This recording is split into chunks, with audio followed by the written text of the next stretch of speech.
Agora no Repórter MT eu entrevisto o padre Marcos Reis, da paróquia Nossa Senhora da Guia de Várzea Grande. E o assunto é o nascimento de Cristo nos dias de hoje.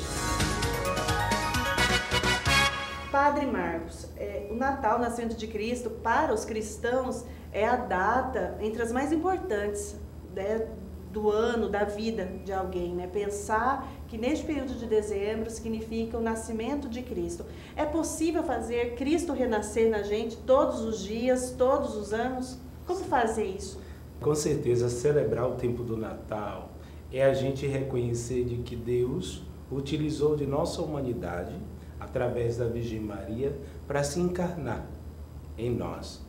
Tanto que quando o anjo Gabriel vai visitar Maria e diz: alegra-te, cheia de graça, o Senhor está contigo, ele tem uma saudação de Deus. E Maria, ela vai se questionar o porquê desta saudação. E aí é que o anjo vai dar esta mensagem: eis que conceberás e darás à luz a um filho, e tu lhe darás o nome de Jesus.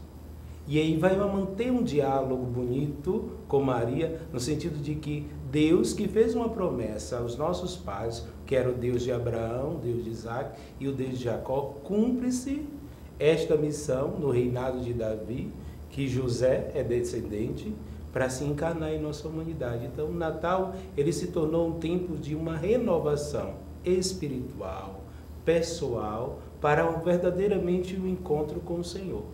Foi uma maneira de Deus nos trazer, né, nos aproximar dele. Jesus como diz, né, Jesus é o caminho, é de aproximação, de sentir Deus em sua materialidade? Sim, porque Jesus é a revelação visível de um Deus invisível. Se Deus se apareceu, apresentou de modo especial a Moisés através da sarça ardente, dizendo: eu sou. Porque Moisés pergunta a quem ele deveria anunciar: diga que eu sou, vos enviou.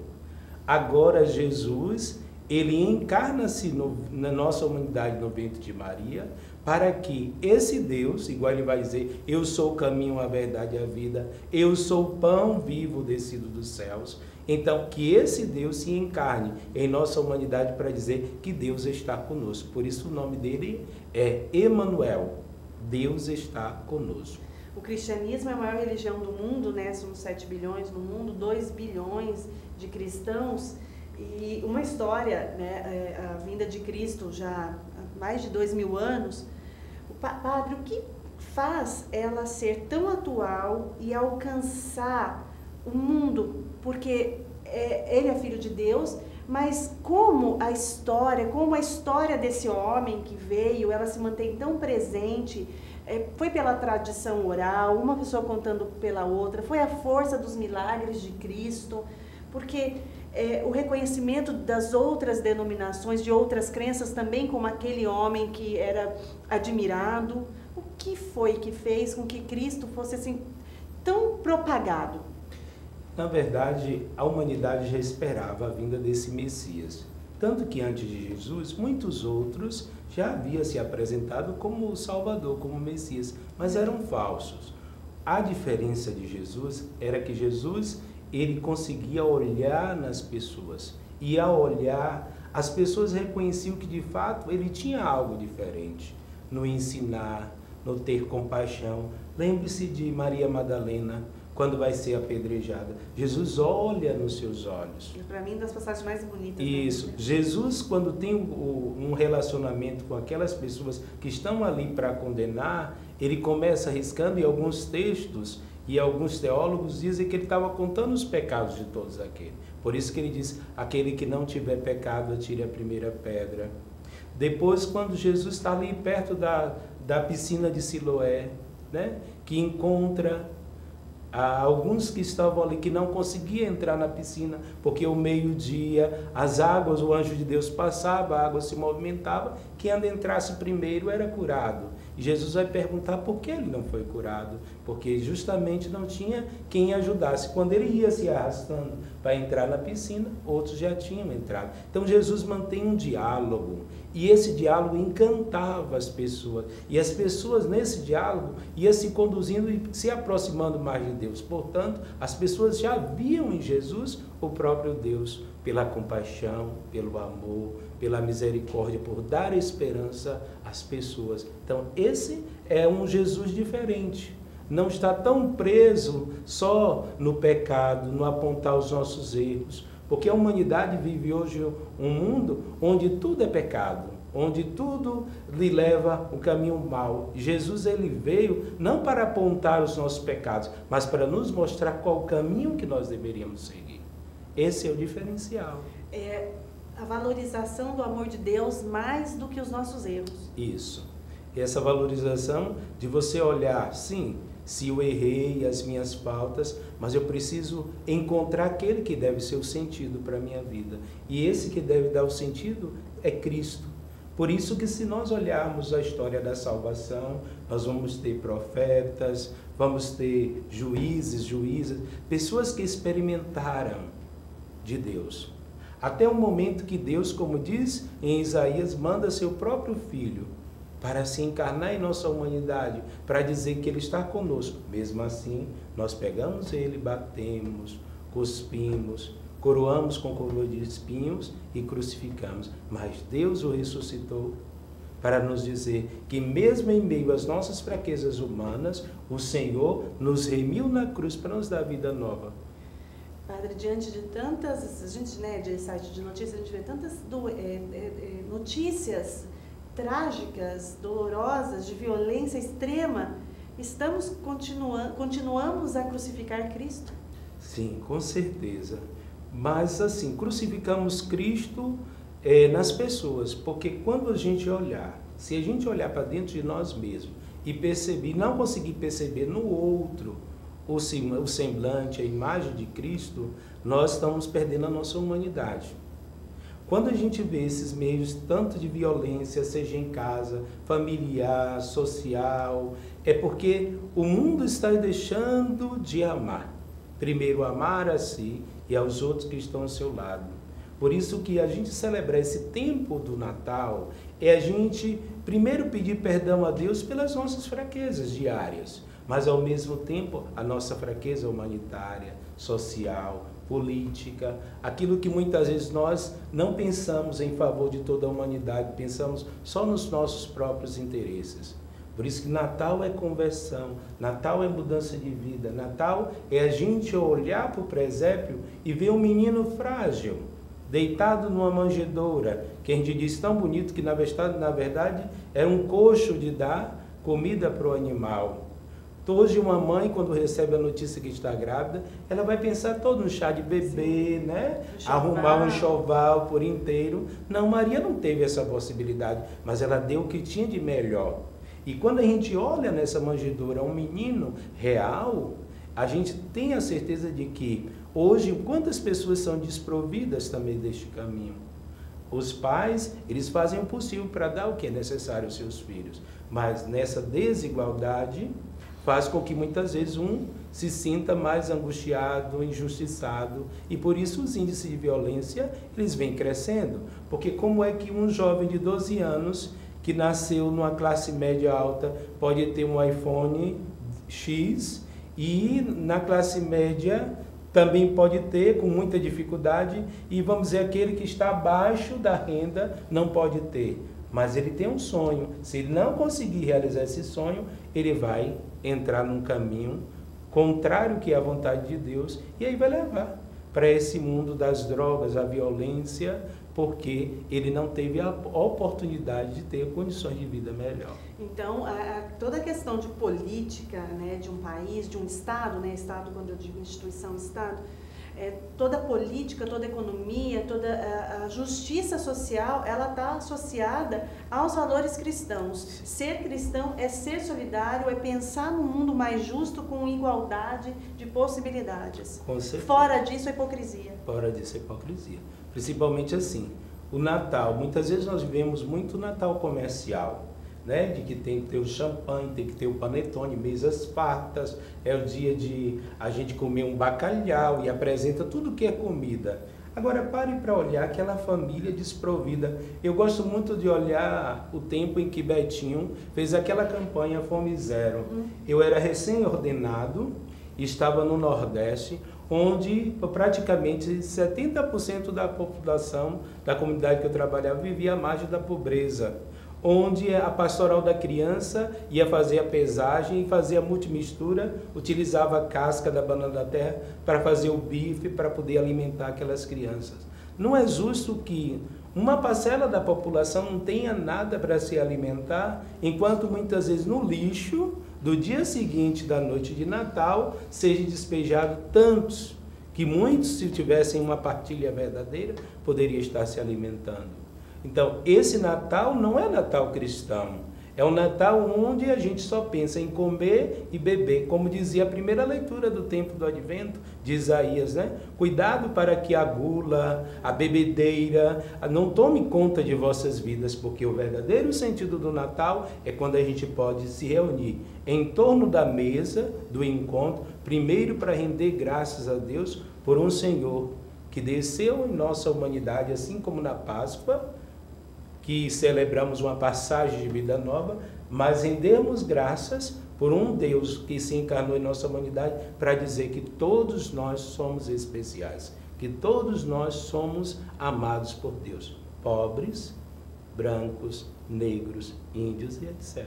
E aí me chama a atenção, Padre, porque nós temos, né, como pessoas inteligentes que somos, todas as ferramentas para modificar esse cenário que a gente se depara, que é preocupante. E outra questão também é aquelas ações isoladas que acontecem só nesse período do Natal. Então, faz-se nesse período do Natal, a solidariedade está aí, mas ao longo do ano você mal cumprimenta a pessoa que te atende, que te serve de alguma maneira, né, que te oferece serviço. Então é preciso uma ressignificação de cada um. E, como a gente falou, né, da hipocrisia, quantas pessoas vão às igrejas, independente das denominações, os cultos, as missas, enfim, palestras, passas, enfim, de todas as denominações, mas na prática, a prática é totalmente dissociada da palavra. É preciso a palavra. Sem a obra, ela se enfraquece? Sim, porque assim, não adianta a gente dizer que lemos o Santo Evangelho, que praticamos o que o Evangelho diz, mas na hora, vamos ver, a gente é incapaz de estender a mão, sim, de ajudar o irmão, de fortalecer na fé, né? É por isso que diz o texto bíblico que o Natal, assim como a Cássio José fez uma canção, né? O Natal pode ser todo dia, se cada família se comprometer a viver qual José e Maria em seu dia a dia Jesus acolher. Quer dizer, nós precisamos acolher Jesus todos os dias, no contato com o outro, com o filho, com as pessoas, mesmo naquele dia que a gente não amanheceu tão bem. E que tem aquela vizinha que infelizmente a gente tem que abrir a porta, se você mora no condomínio, e que você vai precisar dar bom dia para ela, mesmo que você não esteja bem. Quer dizer, o gesto de solidariedade no Natal acontece, muitas pessoas vão até levar sopa para os moradores que moram na rua, mas esse gesto ele tem que ultrapassar aquele dia. Porque o Natal está acontecendo, Jesus já nasceu há mais de 2000 anos atrás. O que nos recorda no Natal, que Natal é nascimento, é que a gente precisa olhar para o Senhor, que é o nosso Salvador, e fazer os gestos olhando para o outro como nosso irmão, que merece a nossa solidariedade, o nosso amor, a nossa atenção. Fazer em prol do outro, mas também exigir que os nossos representantes façam aquilo que estão ali para nos representar em questão de políticas públicas. Isso. Porque política pública também precisa pensar na população, nós como todos, reconhecendo as nossas diferenças e atuando de forma mais eficaz. Isso também é ser cristão. Com certeza. Por isso nós estamos agora no início de um novo governo, né, país, e que, assim, com muitos anseios, algumas dúvidas que temos no coração, mas assim, o que a gente espera daqueles que vão comandar o nosso país, que vão ajudar nessa administração? No Estado também, Estado, né? O que nós estamos querendo é que realmente olhe para todos, que faça com que a miséria, a pobreza, ela vá diminuindo, que ajude com que as pessoas, com políticas públicas, sociais, as pessoas vão tendo dignidade, porque esse é o caminho. Essa é a possibilidade que a gente olha nas periferias. Por exemplo, eu trabalhei no Rio de Janeiro durante 6 anos. Qual é a expectativa de vida de um jovem que muitas vezes, se ele não tem possibilidade de um estudo, um conhecimento melhor, poder fazer uma faculdade, a idade máxima que ele podia levar é 18 a 20 anos. Quer dizer, isso é pouco. João 10:10, Jesus diz, eu vim para que todos tenham vida e vida em plenitude. Essa é a planificação do amor de Deus. Falando em amor de Deus, Padre, como cultivar no coração a capacidade do amor ao próximo, mas aquele próximo que é diferente do que somos, porque é muito fácil amar quem é muito parecido com a gente, mas como amar aquele que é tão diferente, que às vezes nos machuca, e como cultivar um coração de perdão. Amar que nos ama. Ficar de é joelho? Fácil, né? Às vezes sim. Como diz São Paulo, né? Muitas vezes é preciso que a gente suporte o outro. Não porque o outro ele me faz mal, mas por causa de Jesus. Por causa que muitas vezes a gente tem que olhar no outro, em meio às nossas dificuldades, a gente tem que olhar o outro, ele é a presença do próprio Deus em nossa vida. Então, a gente precisa, de fato, fazer com que os valores do Evangelho, ele vá crescendo. E a gente só cresce também espiritualmente quando a gente deixa que isso aconteça. O exercício. O exercício é no dia a dia. A oração de São Bento, ora e labore, né? A oração e trabalho, a vivência, o contato com as pessoas, porque nós não estamos mais no claustro. Nós estamos um mundo. O mundo agora é o nosso claustro. Então, quer dizer, é preciso que a gente aprenda a lidar com cada pessoa sem desrespeitá-la. É igual o diálogo hoje entre as religiões. Nós precisamos acolher, olhar no outro o que é essencial, o que nos une. O que nos separa não é algo que vai nos afastar, mas a gente tem que olhar o que nos une. Qual é a finalidade da nossa religião? Qual é a finalidade, o que Cristo propôs em nossa vida? É uma mudança de vida para que a gente deixe que Cristo seja reflexo de nossa vida, que Deus ele seja pai de todos, não de pai de um, tanto que ele diz pai nosso.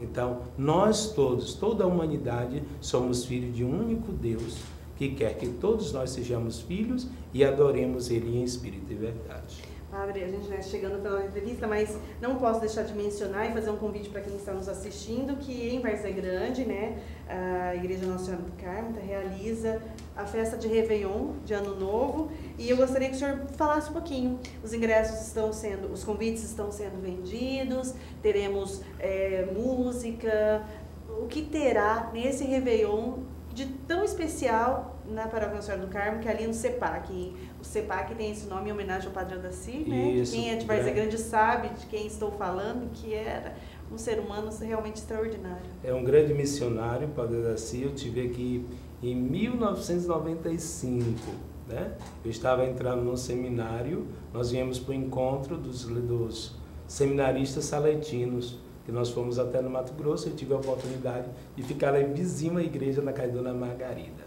Mas assim, o Réveillon já é o segundo ano que nós fazemos. Fizemos já uns 2 anos atrás com o Padre Marcos Almeida, e esse ano nós estamos insistindo. Qual é a finalidade? Nós vamos ter a Santa Missa, né, dia 31, às 19 horas, na Igreja Matriz, que é a Igreja Nossa Senhora do Carmo, mas é matriz da Paróquia Nossa Senhora da Guia. E logo após nós vamos para o CEPAC, que é o Centro, né, de Evangelização Padre Aldaci Carniel, que tem um salão de festa. E lá nós teremos um show, vai ter assim, tem 3 bandas que vão tocar. Tem o DJ Rogério Messi, que vai fazer a contagem regressiva para o momento da meia-noite, né, a queima de fogos. Depois nós teremos o Musical Som, que é um grupo que toca sertanejo universitário, muito bom, que vai animar também a noite conosco. E por fim, das 1h da manhã, nós vamos ter então a banda Amigos, Banda Show, que vai animar também. Tradicionalíssimo, Isso, é o lambadão, que é o tradicional de Várzea Grande. Não é pecado dançar, Pablo. Não, sabe por quê? O que é importante é a gente saber como a gente vai exercer a nossa fé. num lugar onde a gente vai brindar, igual nós vamos também ter o champanhe para brindar a chegada do ano, pedir que esse ano venha com paz, com amor, que as famílias estejam mais unidas. Então, o Réveillon tem essa finalidade, de nos unir como família, para pedir ao Senhor, que nós vamos ler a bênção de Deus sobre a humanidade. Javé vos abençoe e vos guarde, Javé vos mostre o seu rosto e conceda a sua paz. Quer dizer, é o ano da paz. Começa o ano com a leitura sobre a paz da humanidade. Maria, né? A mãe de Deus e nossa. Então, nos ajuda a gente perceber que todos nós estamos num clima de confraternização. Com equilíbrio e bom senso, a gente consegue viver nesse mundo maluco. Sim, com certeza. E esse é o grande equilíbrio. E é por isso que a gente quis fazer essa festa. Vai ter realmente irmãos de outras religiões? Vai. E isso que é o belo. Então, nós temos os convites na Secretaria Paroquial, temos também alguns comerciantes que são parceiros nossos, né? A Drogaria Naturalis, a Farmácia Naturalis. Minha gratidão pelo Caritas. Isso. Também temos ali na Vila em Modas, né? Na Hot Dog Cia, né? Nosso amigo Mário. E vários outros lugares. Vamos estar no restaurante Concórdia, né? Marlene, a nossa ministra da Eucaristia. E vários outros lugares. Mas não deixe para em cima da hora. Adquira uma mesa para 4 lugares, apenas R$400. Quem tiver criança até 12 anos, paga meia, de 0 a 5 não paga, então já vai diminuindo, fica 350, se tiver criança 300, quer dizer, isso para facilitar. Está com dificuldade, a gente ainda divide no cartão, para facilitar. Então, tudo isso a gente quer, na verdade, é que a gente tenha uma linda confraternização. O que é que vai servir? Vai servir o jantar, tem uma mesa de frios bem caprichada, por isso que os valores é para a gente colocar dentro da realidade, pagar o custo. Depois a mesa de frutas, vai ter o espaço Kids para criança, né?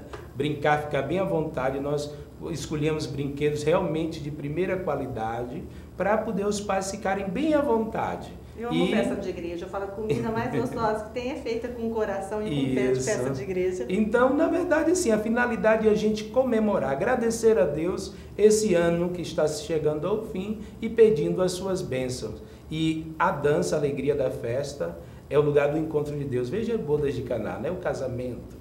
Jesus vai transformar água em vinho. E se a gente olhar um detalhe, ele vai transformar água e vinho nas talhas de purificação judaica, para dizer que a religião tem que dar alegria ao coração. Padre, para encerrar, sua mensagem de Natal para quem está nos assistindo aqui nesses dias de Natal.